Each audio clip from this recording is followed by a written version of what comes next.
You know, how many of you guys here are actually building startups? That's quite a bit. So I basically have a fabulous set of panelists who basically have taken the time to come here. The session here that you're attending is the session called When to Pivot and When to Quit. How many people here basically understand those two terms? Quit? Startup guys don't believe in quitting? So the next thing that we want to talk about is pivoting, right? So the entire premise behind this entire session is that how many people have heard about this concept called customer development? Give me some, right.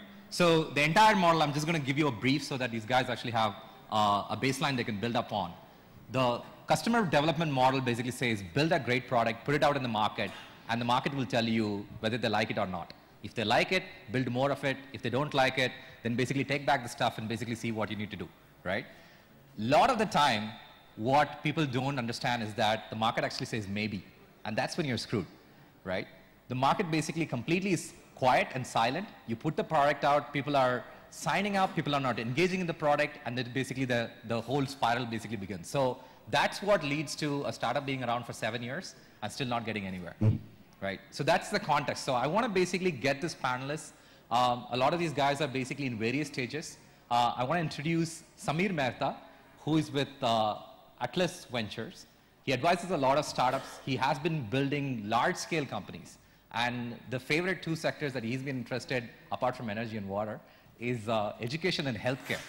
Right? So I don't know how many people read this article by Mark Horowitz or Mark Andreessen, who basically said that the two big sectors that are waiting for disruption is healthcare and education, right? Are there anybody who's actually building companies in healthcare and education? You'll all tell me that it's the hardest to basically figure out whether it's working or not, right? So Samir is going to talk a little bit about what does market adoption really mean in terms of these two sectors, right? I have Ashish with me, who's building this awesome company called Violet 3D. If you haven't seen a hardware technology company out of India, you're just seeing it right now, right? There are quite a few, but I think he's building a fabulous company.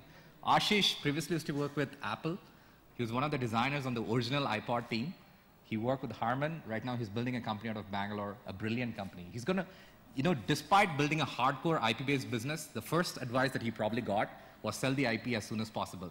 But he basically said that, you know what, it doesn't make sense. I want to build a product company out of India, right? So he's going to be talking on the perspective of persevering on a large-scale vision. And the famous Interview Street team.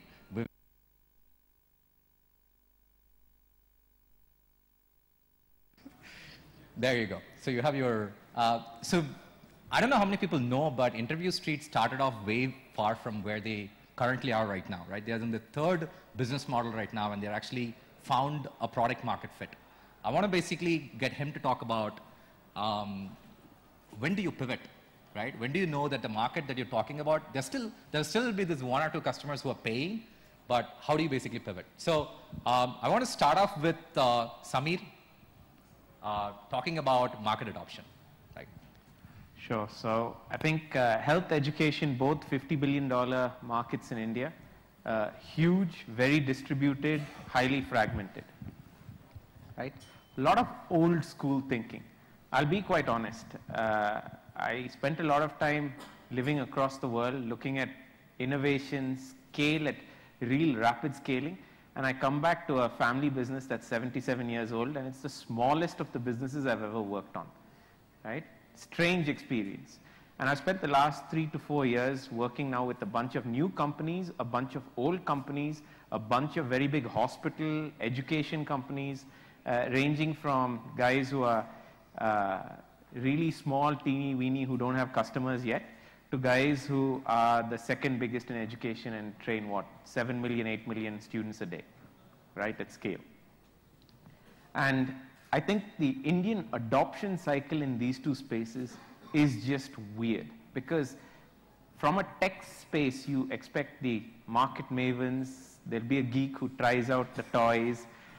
He'll show it to the next 3 geeks.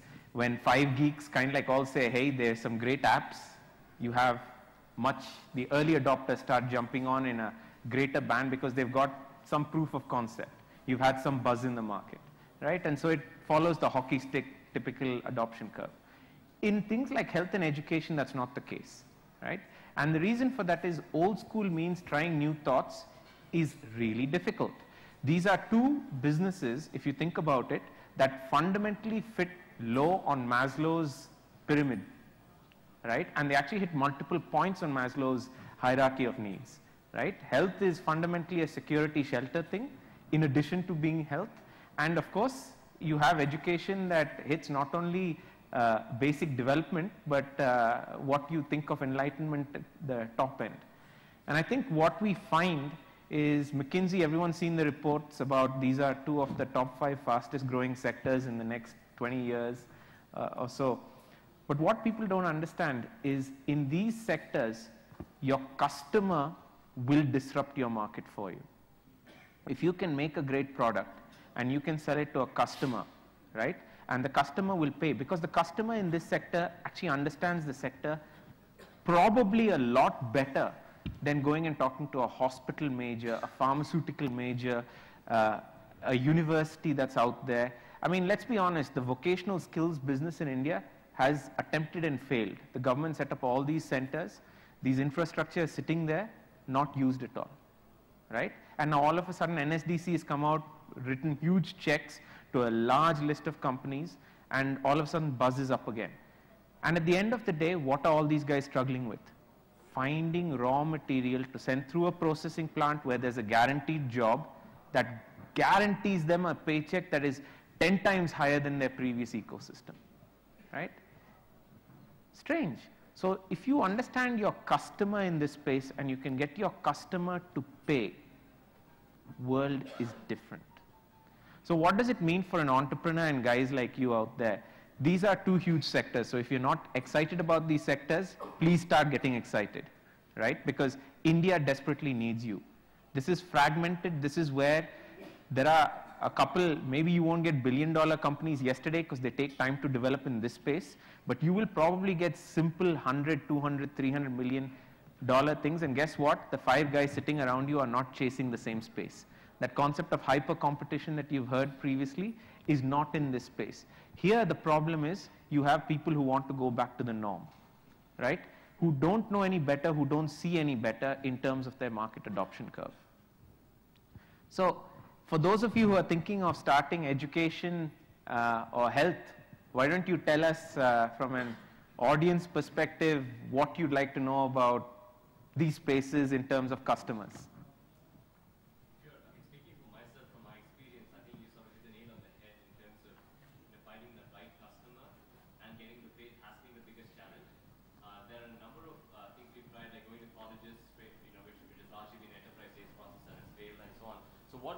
According to you, I think loud enough, but I think what according to you would be the right way to validate who the right customer is? So what process would you follow? Because there are different models. You can go direct to student, you can go to institutions, okay. You can go via companies, you can go via channel partners. What so access to customer and getting them their first sign-on, the beta customer hits. Right, exactly. Okay. Yeah. So that's the biggest problem. Go ahead. Even before you change the mindset of, let's say, the actual customers, you have to change the mindset of the educational institutes themselves, the teachers and so on. So what is it that you feel needs to be communicated to them? I mean, we are geeks, we are early adopters, so at times it's very difficult to perceive their mindset. So I mean, both of you are pretty much talking about how do you get your beta customers and how do you crack the channel access to customer. Because for healthcare, in your mind, you've got locked into this concept that you have a channel partner you have to take along. Right? In a healthcare setting, it's a hospital or a doctor or some person already in the field. In an education company, it's the teacher or maybe it's the education management. The reality of these spaces is, why don't you become part of that solution, right? Meaning that it's not hard to teach. India is short of many teachers. Go and offer a course and test your product yesterday, right? But actually finding your beta customers in these spaces is not hard. Why? Because they're very fragmented, meaning that if you shouldn't be talking to Apollo, right? Let's be clear. If in healthcare, why are you talking to Apollo? You should be talking to the guy who's struggling to make his hospital work if you're trying to go through a hospital channel partner, or a pharmaceutical distributor who's really struggling to go through that. In the education space, there are plenty of wannabe top 100 engineering colleges, or, I mean, there are 3,000 business schools. Guess what? Nobody knows anybody past the top 100, right? Except in that local area. So go and find the early adopters, and guess what in this space? all the guys, all the doctors, all the hospital managers meet up at every conference, right? All the educationalists will talk. They all meet. This is a small space in terms of what's bad goes around quickly, what's good is limited, there isn't that much. So if you do a great product and you beta test simply, you'll grow. I'll give you one real example. We funded a company, India Home Health, they're in the home healthcare space, right? We incubated it a little bit because when we first came across the idea, it sounded exciting, but the management team that came to us with it didn't really excite us from their management perspective. Why did they want to do it?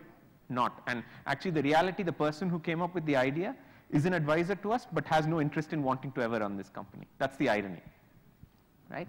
And they went and market tested it, and they were told by a lot of people, give away your product at cut price, give it away free, let the market figure it out, and all great. And we said, no, charge the customer, right? So they started one beta customer. Today they serve, 40 of the top hospitals. They have 700 doctor partners. They're a year old. They've broken even. They're the largest home healthcare company in the country. They overtook Apollo, right? It's not hard. What did they do differently? They put a product that fixed the customer need and that solved some things differently in terms of the business model innovation themselves. This was a new concept, right? The customer didn't really understand this product. The raw material, meaning the nurse or the physiotherapist, fundamentally in their head they think home healthcare is like is not a nice business to be in. I'd rather work in a hospital, right? Honestly, right? It was a really tough sell. You look where the business has, and this was a strange one because it was a German CEO that came and disrupted the market, right? In the final person we found to come and run it.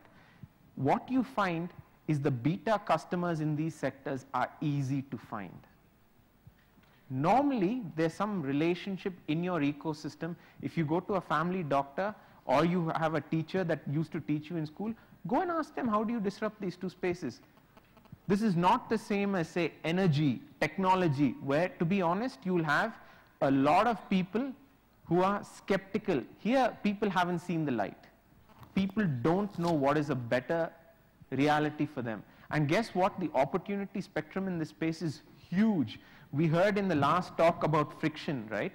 In these spaces, how much friction is there? You go to a doctor, a hospital, how much waiting time have you got? You try and buy a pharmacy drug and you're already hearing there is, subsidies across from one way that doctor might be paid underhand, right? In education, you're paying a capitation fee. What the hell, right? On the other hand, you're seeing teachers who don't come on time. You have very few teaching aids. There is enormous opportunity. These institutes are not technology connected. So coming back, making life very simple, to answer the question and to share, in these spaces, get your customers early and beta test them. You can afford not to charge your first 2 customers. But guess what? The next 10 have to be charged to make up for those. Interesting.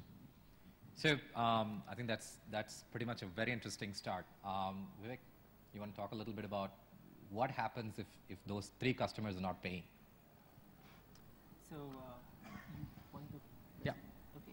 So maybe we just switch on the. Can I just change this presentation for interview stream? So tell a little bit of your story. Okay. So the presentation itself is my story because I'm just too young to give advice to other entrepreneurs. So I am Vivek from Interview Street. So this is more like a story that you can about how we started and how we evolved. So we started in 2009 of August. 2 classmates, me and Hari, both of us studied together and graduated at NIT Trichy, and we worked for a year, and then we started this out in August 2009. So this was our first model. We started with 2 lakh of capital. The first product was mock interviews. The idea was, let's say you have an interview call with Google next week, you could come onto our site and attend a mock interview with an ex-Googler or a guy who understands data structures and algorithms and hone your skills before the interview. So this is how we started off. We went to a lot of colleges, we stuck posters, campus ambassadors, a bunch of things.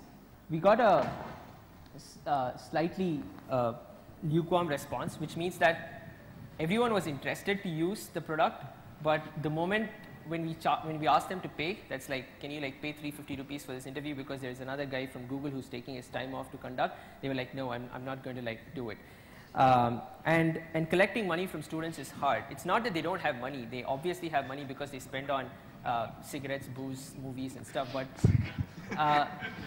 The important stuff. yeah, the important stuff. Like this was probably not the most critical thing that they wanted, and paying online is a big hassle, right? I mean, like they don't have credit cards, and we had our share of luck. Maybe a few success stories, like a couple of people from colleges here in Bangalore and Chennai who took mock interviews and got jobs. So it was kind of confusing whether this was a way to go or not. And this was like till March 2010, and we were down to like about 75,000 in the bank account, and we stopped that, like because it never really went anywhere. What we observed was there was a very, very small percentage of students who were probably interested in all this. They wanted to like grow and reach out to others, but the other guys were just interested in getting a job. They were just interested in some job, but not like specifically I want to get into Google or Microsoft. I just want to earn money.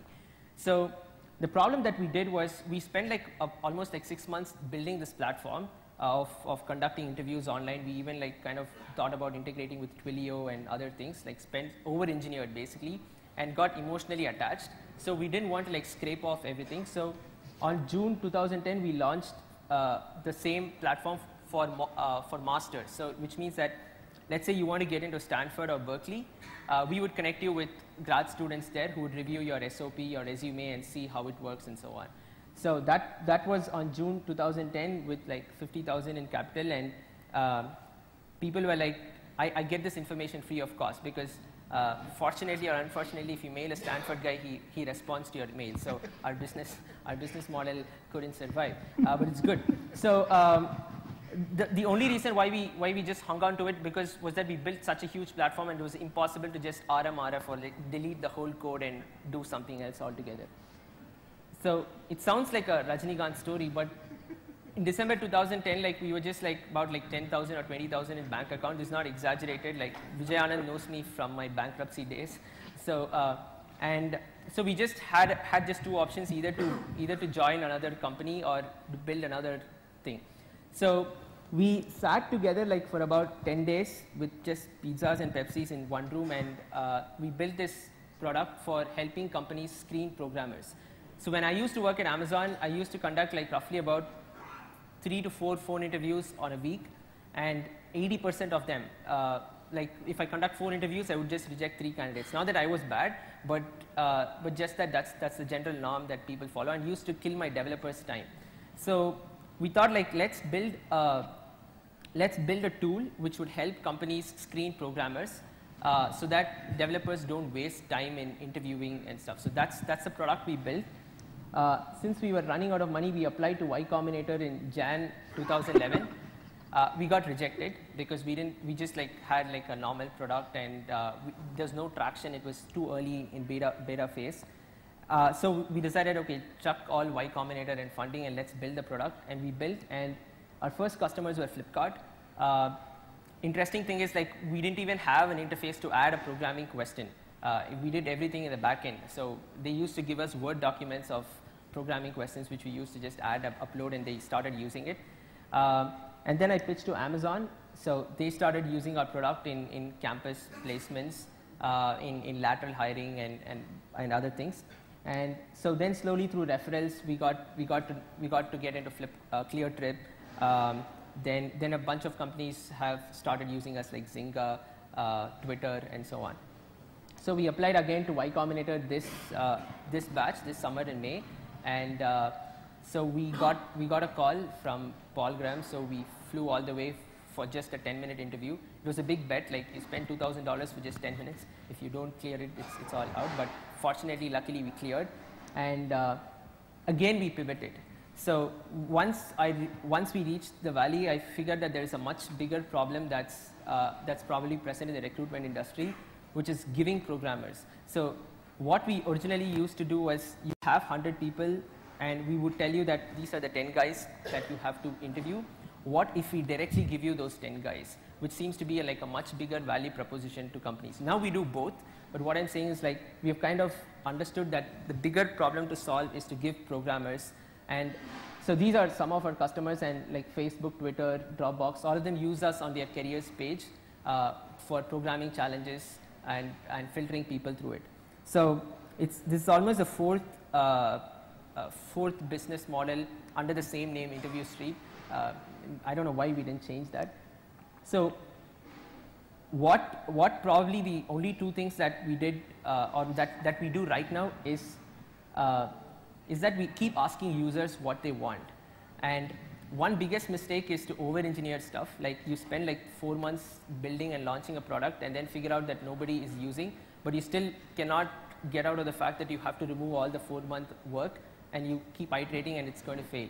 So what we observed is even though we have Apple as probably the benchmark, everyone wants to build an Apple and stuff, people are actually okay with a bug-free feature that's launched and not necessarily something that's beautiful or just grand. Like as long as it works and doesn't have bugs, and half the product is actually built by our customers. So we just launched some feature and they say, okay, maybe you should add this up, maybe you should do this. But the fact that you keep adding and keep engaging them like helps.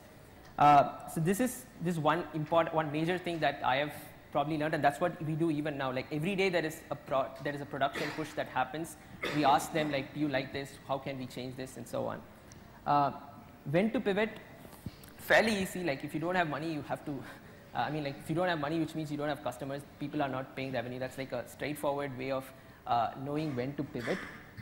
But when you keep asking users, like everyone was using, like Facebook was using our product to screen programmers, but when you just keep asking them what is the bigger pain point, they would actually come up and say, or they said to us that the bigger pain point is probably if you help us get programmers. Your product is good, but if you help me get that, that would be like the biggest value. So when you keep asking them, and maybe they're going to say that there is a bigger pain point that your product can actually solve, that time you can pivot. But right now we do both sourcing and screening programmers. So that's probably the whatever we have done till now. There's a lot of hype, but there is a long way to go. I'm just learning how to build all this. So that's about it.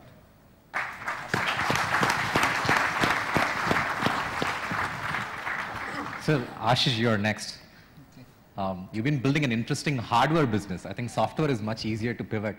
But on the other hand, hardware, the emotional baggage that Vivek says, you should just throw away if your product is not working, doesn't really work in hardware. So how do you stay on?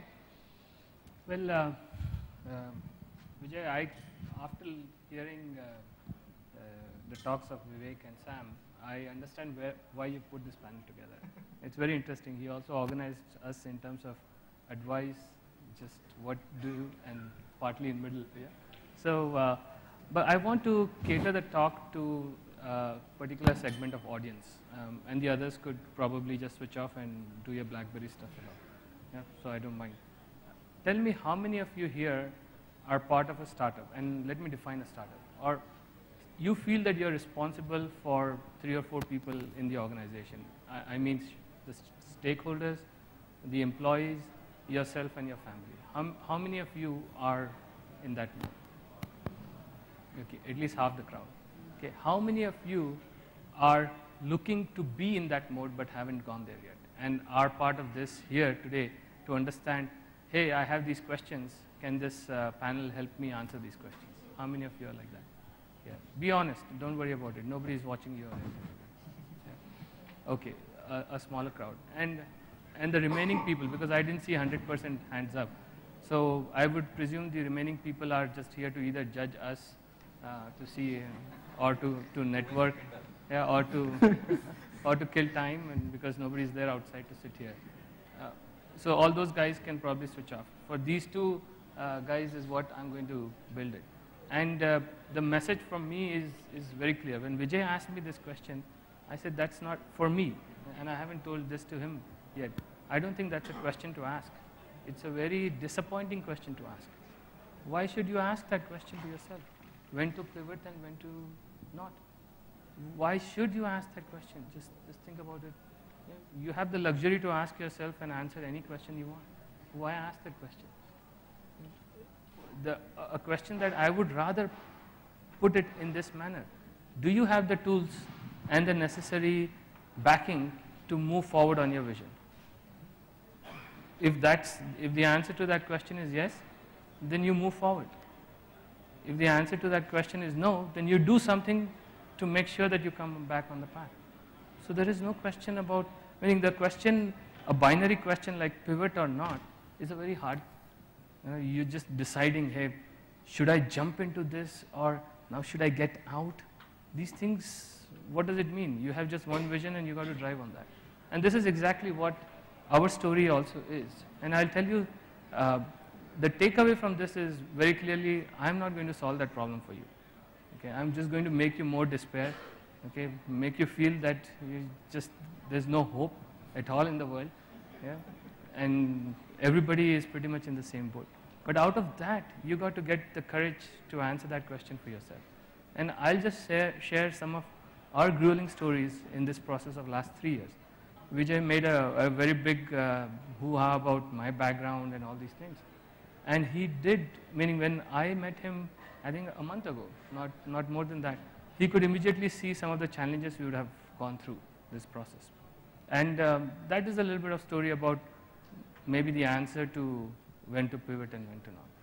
We started, and let me tell you some of the things that have happened with us in this whole journey, which is very interesting. We started as 5 co-founders. We are only 2 left today. Okay. We ran into a point where we were minus 20 lakh rupees in our bank account. So we had overstretched every single credit card we could. We were at a point where we had fantastic IP, and as Vijay said, we had people who would buy it. Okay. We had even walked into some of the largest companies, boardrooms and business heads saying, yes, it's fantastic, we'll just buy you off. Don't launch the product in your name, we'll buy you off. It's a very hard decision to make when you have a negative bank account and some show of money in front of you. We had even our venture community suggesting that, hey, this whole venture is not really economically viable. Okay, so what do you do about it? Immense number of arguments, and how to move at that point when you have no founding team left. You have some option where you could leverage and quit. Quit in the sense that you would not be responsible for these 3 people anymore. Neither your shareholders nor your employees. You made your money and you're not responsible for them. That to me is what I define as quit. What do you do at that point? So the other thing that Vijay said that would be interesting for the crowd is to talk about the product itself. So let me tell you a little bit on the product. See, what we started with a vision is actually something that sounded very simple and nicely believable. We said, I come from an audio background. I have a PhD in signal processing. I've done with Apple and with Harman. I was head of R&D. So I was always into product design itself. Okay. And as we were doing some concepts about products, we didn't really, I started the company, the 5 of us started the company. And he's going to take 2 minutes off your 5 minutes slot. Yeah. We didn't have an idea of what we were going to build. We just said we were going to build something, and we brainstormed it together. So that was the first point. And what we did was we said we're going to try our concept with the most pessimist set of people we know to see whether they beat it down or not. In fact, the guy who helped us zero in this idea just visited. He's a longtime buddy of mine, the most pessimist person I've seen. So we told him, hey, we're going to build this great technology, okay, which we'd never worked on. We actually worked on for 6 months, but we then ditched it. And he told me, and this is literally what he told me. He and I did our PhD together. We've shared a common bed, so there's nothing to hide when you are grad students at that level. He said, "Sale, tu ek acha home theater nahi bana paya." In Hindi, "Sale, dude, you couldn't make a good home theater system, and you're talking about changing the world." I said, "What do you mean, yeah?" He said, "You remember that was 3 years ago. You gifted me Infinity, really nice high-end home theater system. I spent my entire Thanksgiving to Christmas break setting up a home theater, and finally the room I wanted to put in, it didn't work there, so I had to create a basement. He had a house and luxury to have a basement and put it there. So why don't you work on something that is more meaningful and stop bothering me?" Yeah? I mean, in a very good way. He's a buddy of mine. And I started thinking, what is it, yaar? What are we doing? And I said, let me build a home theater. Something so simple, something so intuitive. And I had all the numbers in front of me. I had staggering numbers, but people just couldn't see. 50%, and Sam confirmed this, 50% of people who have their home theaters don't switch it on to watch theater. In the largest problem in a home theater is between a dealer and your home, because the home theater never sounds the same in your home. 90% of people who have ever taken down their home theater will never put it back again. So what are we doing? And can you imagine, there are 400 companies in the world making home theater systems. 400 companies in the world trying to just solve that same problem over and over again, because it's easy to do. So we said, can we just define the problem in a very simple manner? And we did. We said a grandma should be able to install a home theater and experience a theater-like effect in living room within 5 minutes. That was our problem statement. My family, my friends wrote a check, said, we don't care whether you solve the problem or not, but I am sure that when you try to solve the problem, you'll have growth, and we want to support that. That was what my family said. My friend said, you have a vision that we don't know what's going to happen, but here's the check. So there we started. We ran forward. We built our first prototype. It was a huge machine. It took the whole room. We in fact carried that whole thing in one bogie of a train to show it to Sonu Nigam. From here to, we were so excited, antennas this big and this, everything happening. We said, it works, it works, it works. Everybody said, what? What are you talking about? How are you going to productionize it? How are you going to sell it? This is not doable. So we faced, at almost every 1 year point, we faced the question whether we should go forward or not. But what was clear was, we had, at least a few of us, the guys who were left behind and were driving it, were very clear, look, and our chairman, Mr. Bhatia, who's director of sales, he said one thing very clear. Look, Ashish, I'll tell you one thing. Companies may go up and down, but the entrepreneurs never fail. So what's your problem? If you have the infrastructure, if you have the will to go forward, go forward. So from that point, we took forward. I would always wonder this question in front of me, when are we going to achieve scale?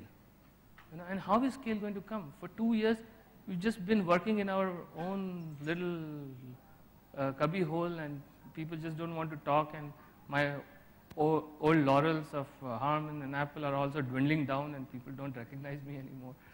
What's going to happen? These are some of the questions you go to bed with. And then suddenly people start seeing that vision come alive. I can walk into any room and set this up within 10 minutes, which is what I did last month to him, and he said, this is completely out of the world. So the straightforward answer is that I can't give you an answer to your problem, when to solve and when to go forward, when to quit. But you got to just believe that you have it in you to take the vision forward, and then see what it does. And it does happen. You get a good feel about what you have done and what you have not done. So that's the answer that you would get.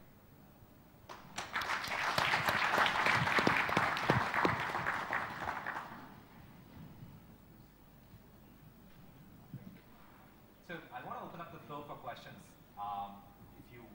If any of the people want to ask direct questions, I think we want to have more audience interaction than us talking to each other. Yeah, so I want what was that in your hand? Oh, good, thank you. Yeah. And He's the speaker with the speaker. So this is actually the speaker. It is like a light bulb. You plug it into a light bulb socket, you place 5 of them arbitrarily around in your room, and it's intelligent enough to configure to give you a surround sound effect in your any space in your living room. No, the more the number you put, the better sound you get. So it's almost notionally also as simple as a light bulb. The more light bulbs you put, the more light you get. The more speakers you put, I don't recommend more than 5, because there is not real effect that one can, but our system can go to 20 speakers. I'll tell you after you hear it. But since not many people are going to be able to hear it right now, the system comes with 5 speakers, 1 wireless subwoofer, a small DSP processing box, a remote control so you can tune it yourself, a microphone so you can tune it yourself, and a remote control. That entire package delivered to your home after a demonstration is 65,000 rupees. And some of very interesting observations yesterday saying we are now 43 people in the company. We've hired like 30 people in the last 2 months. Average age of the employee pool in our company is 25. And we have done this project at one, in fact, one of the directors on board with BNO, when he saw this product at CES last year, he told me, Ashish, I don't think you are that rich to make this product. He doesn't know me, but he says, I don't think you're that rich to make this product. How have you done it? I said at a fraction of the cost at what you or Harman or Apple would do.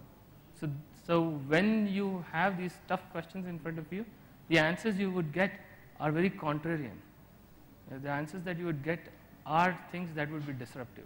So don't let these questions bother you. Just give the answers to that, and the answers you would get are truly, truly something that people would not have imagined.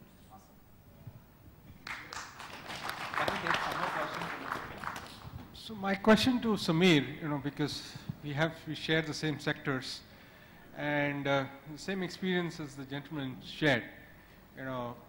People in education and healthcare, by virtue of their experience in education, are fairly pessimistic on any disruption. How do you then march ahead on ventures or ideas that are disruptive? For instance, I'm going in one where we had the whole medical fraternity actually saying this will not work, and we tested it out on 1,200 patients, and our first clinic is now ready in Dubai and actually churning out patients. So that's a risk that we had to put on the venture to push it ahead. Similarly, there's another venture that we are doing in education. Again, there are enough naysayers from the education, the teachers, the professors, and what have you. But we still march ahead, and yesterday we just opened up a big office. So let me rephrase it a little bit. So Vinod Khosla yesterday said, ignore the experts. Is that true when it comes to sectors like that? Should we just flip, expert? because there are the wannabe experts or the guys who are in the sector who you So let me make this suggested to useful reach for out. all of you, right? Who's the expert on your marriage? Is it your mother-in-law or your wife? Let's be blunt about it, right? Your mother-in-law or your father-in-law or your mother or your... In any case, I don't have time. So. Hey, prioritization matters. So I guess coming to a simple answer is, it's fine listening to experts. You get their opinion on things they are expert about, right? Experts normally have opinions on industries where they know the flow as it currently is. If you're coming with a disruptive concept, it's something different. So what you want to be hearing is what is the pain on the customer. You've heard it from enough people, it's not rocket science. This is actually simplicity, right? And all you have to do is fix that. If you make that person's life better, richer, if you fix a fundamental motivation of that person to use your product, you've got your success, right? So at 65,000 rupees, I'm probably a little bit challenged here, right? So that would be instant. You just had to listen to it once. Yeah. Ah, okay. Anybody else? What? There you go. Can somebody get a mic there? Or I can give my mic. Two questions. My question is for Vivek. You have given the example of Facebook, Twitter. They are all big companies. So are you targeting small companies, mid-sized companies in Bangalore, in India, or you will be still going for bigger MNCs? Because in Facebook, I don't think they employ hardly 10 or 15 people from entire India. So are you still looking for those Facebook type companies, or you will be looking for mid-sized companies in India? No, any customer I'll always be looking for. I mean, customers are always good. So that's probably one reason why we launched the other product, which was sourcing programmers, because like a big company like an Amazon or Facebook will have so many leads. They'll have like hundreds and 200s applying every week or every day, which the screening product made sense.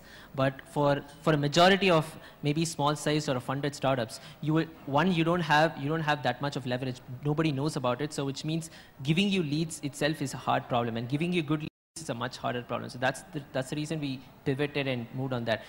There are a lot of customers. I mean, it was just like a fancy thing should be on the presentation, so I put up Facebook.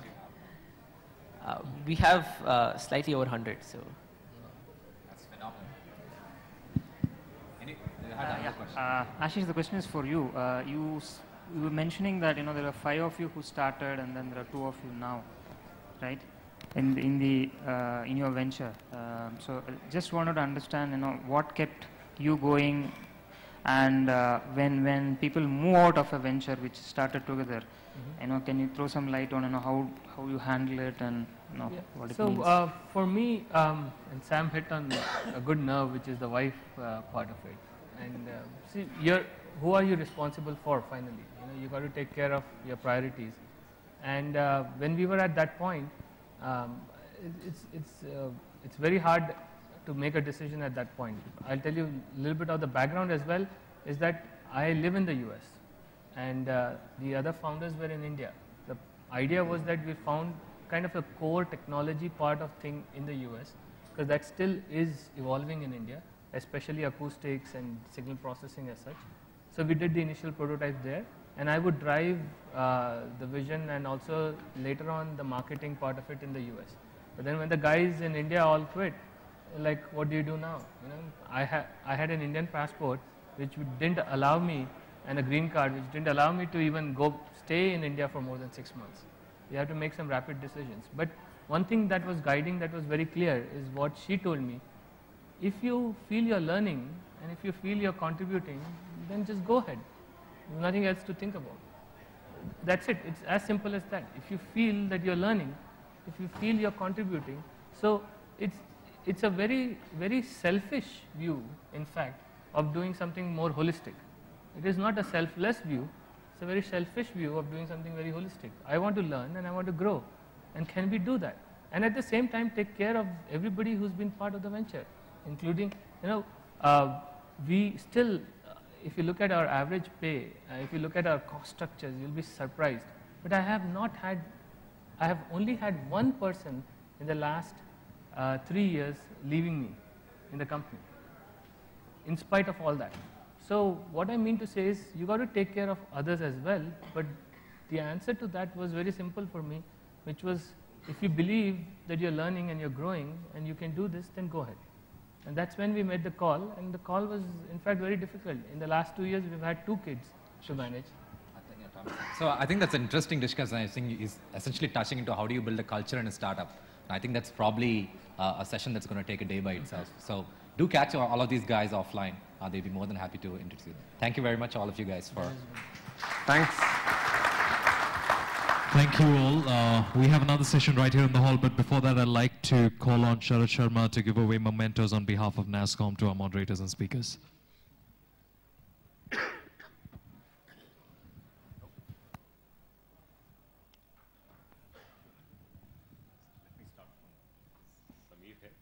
Thank you. Thank you, Sharish. Start with the Tatas. It's a decreasing order. Yeah.